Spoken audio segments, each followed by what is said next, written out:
Herkese merhabalar. Öncelikle kanalıma hoş geldiniz. Bugün sizlerle birlikte son derece moda olan saç bonesi öreceğiz. Fili şeklinde çok değişik farklı modeller mevcut. Bugün sizlerle birlikte bu modeli öreceğiz. Gerekli olan malzemelerimiz şu görmüş olduğunuz bone için yaklaşık 35 gram ip kullandım ben. Koton ip kullandım. 100 gram ipten bakın şu kadarcık miktar arttı. 2 tane ördüm. Kalan bu. Belki bir tane daha çıkabilir.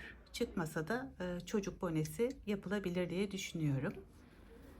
Dokusu kalın, tamamen koton, pamuk bir ip. Gördüğünüz gibi. Görmüş olduğunuz ip 100 gram 170 metreden oluşuyor. Bugün sizlerle birlikte şu görmüş olduğunuz simli ipi kullanarak bir bone yapacağım. Tığ olarak da 3 milim tığ kullanacağız. Kenar süslemeleri için çok farklı pullar, boncuklar, böyle değişik değişik malzemeler var. Dilediğinizi kullanabilirsiniz. Malzemeleriniz hazırsa hemen yapımına geçelim. Bone yapımına sihirli halka yaparak başlıyoruz. Baş parmağıma 2 kere ipime doladım. Tığ içinden geçirdim. Buraya bir tane kilit oluşturdum. Oluşturduğum bu halkanın içerisine şimdi önce 3 tane zincir çekiyorum. İkili trabzan yapacağım. Tığımın üzerine ip aldım. Halkanın içerisine tığımı geçirdim ve tığın üzerindeki ipi 2 kere de çekiyorum. Bu şekilde bir zincir çektim. Yine aynı şekilde ikişerli ikili trabzanlar yapalım. Tığın üzerine ip aldık. Tığımızın üzerindeki ipi 2 kere de bu şekilde çekiyoruz. Aralarda birer zincir, tekrar 2 tane ikili trabzan yapıyoruz. Toplamda 9 tane bu şekilde örelim.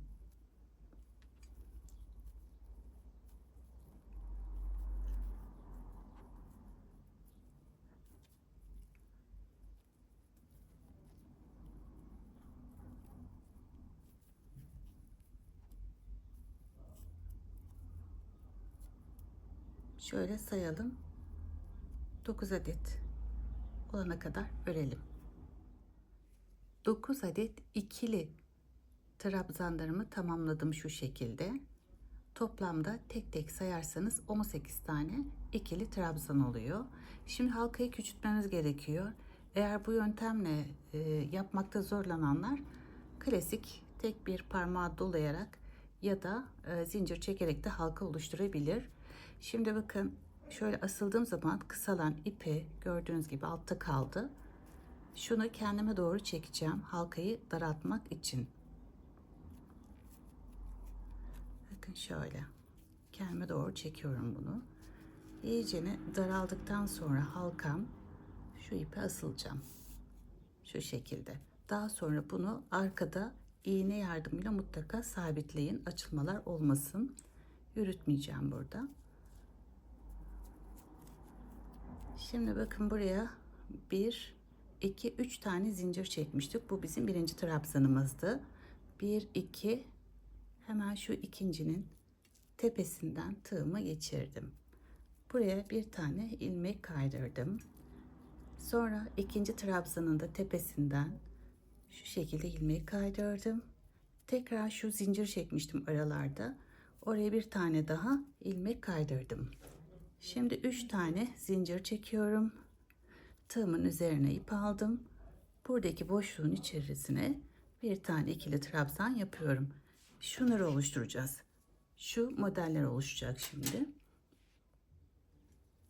Şimdi bakın şöyle bir tane zincir çekiyorum. Tığımın üzerine ip aldım. Aynı boşluğun içerisine tekrardan bu şekilde ikili trabzan yapıyorum.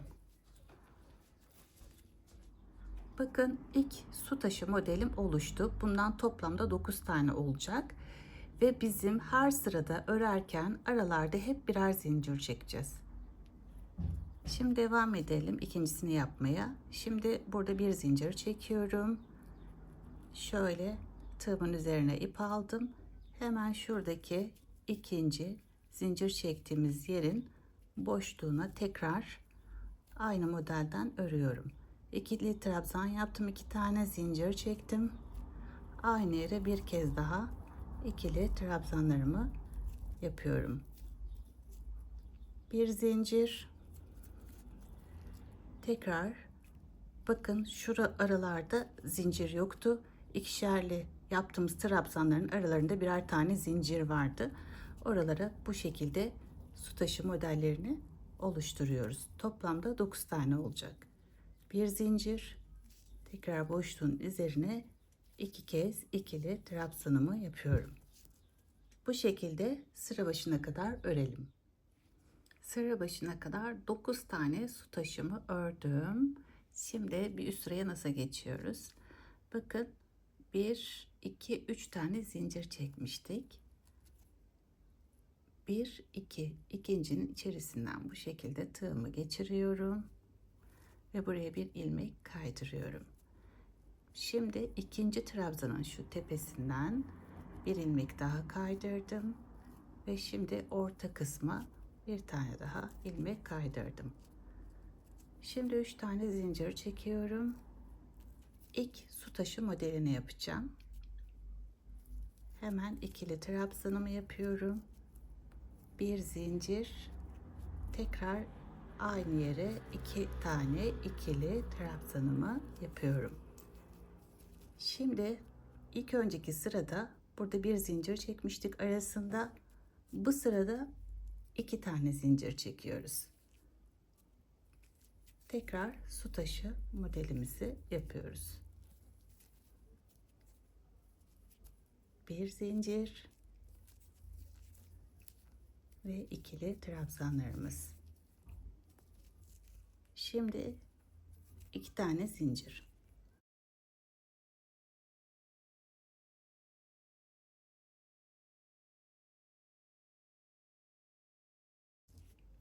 Burayı da bu şekilde tamamlayalım.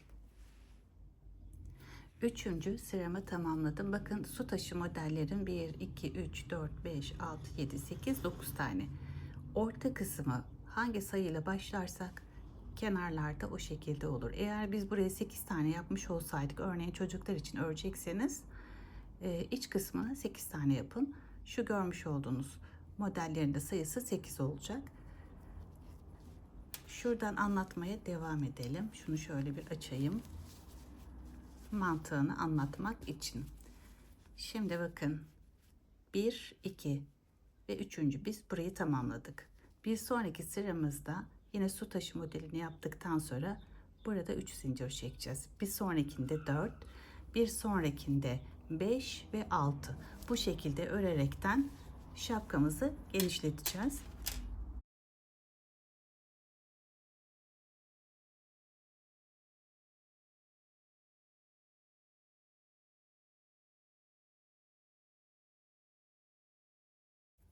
Şimdi bakın 1, 2, şimdi 3 zincir çekeceğiz. Bu sırada 3 tane zincir yapalım.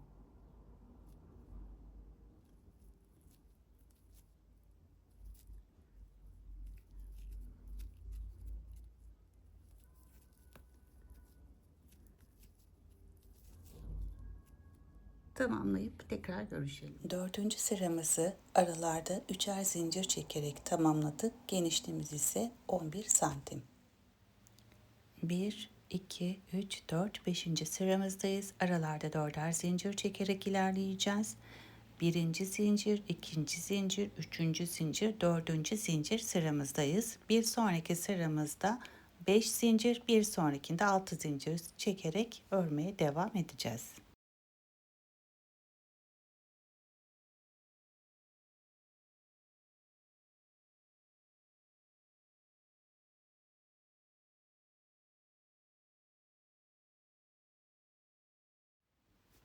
Beşinci sıramı tamamladım. Şimdi ölçüsüne bakalım. Genişliğimiz 13 santim. Altıncı sıramı örüyorum.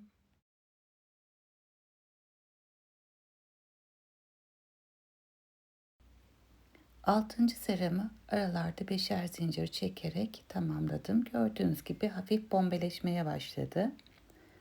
esnek bir iplik.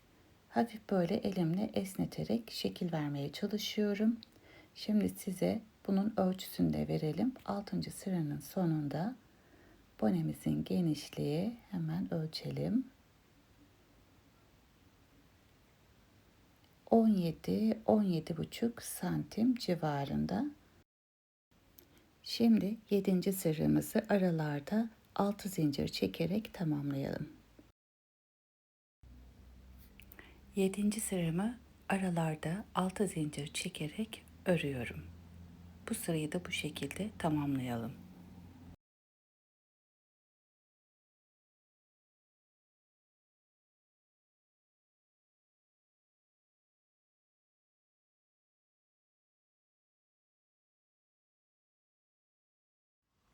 Yedinci sıramı tamamladım.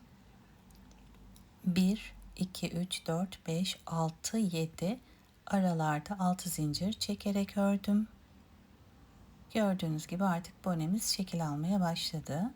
Pembesiyle ölçtüğümde çok hafif küçük, elimle hafif esneterek şekil veriyorum. Taban bölümünü çok küçük ve sıkı örmeyin. Ölçüleri bu yüzden size verdim. Şimdi son kez artırmamız var. 7 zincirle devam ediyoruz bu sıramızda ve sonrasında 4 sıra daha 7 zincirle devam edelim.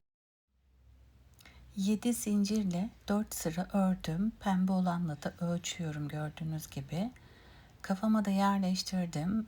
4 sıra 7 zincir yeterli gelmedi. Bir sıra daha örmem gerekiyor. Siz de kafanıza yerleştirin. Ölçüyü ona göre belirleyin. 5 sıra benim için yeterli geldi.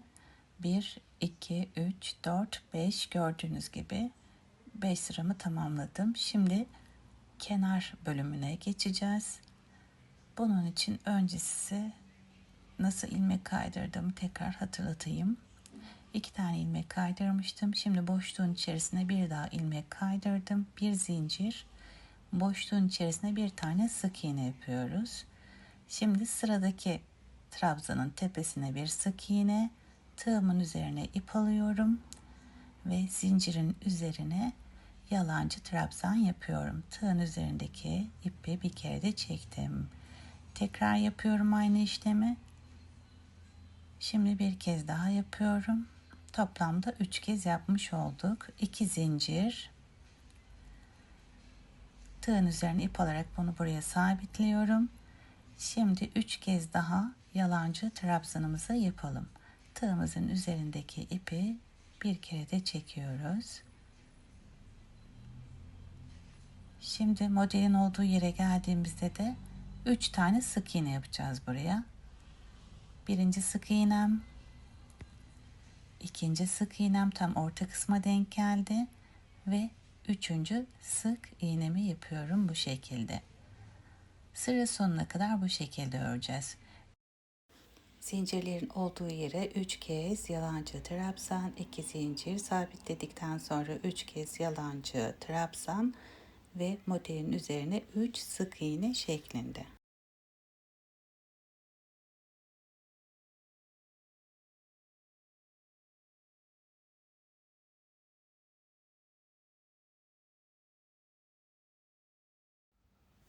Sıramı tamamladım. Etrafına görmüş olduğunuz bu pulları kullanacağım. Son sıradayız artık. Bunun için son sık iğnemi ördüm. İlmek kaydırıyorum. Ve şimdi bir zincir çekip bonemi çevirdim. Bir tane pulumu aldım. Tığımı içinden geçirerek ipi kaydırdım. Aynı sık iğnenin içerisine sabitliyorum. Şimdi 5 tane sık iğne öreceğim. 2 tane zincir yaptığımız yere kadar.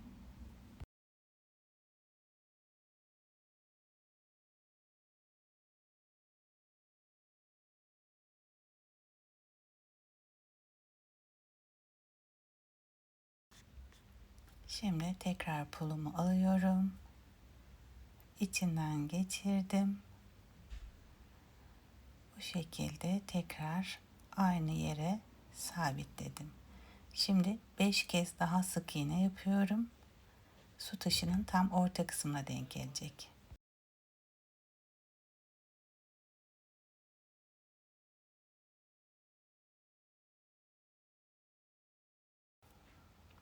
Tekrar bir pul aldım. İpimi içinden geçirdim ve aynı yere sabitledim. Şimdi tekrar 5 kez sık iğne yapıyoruz.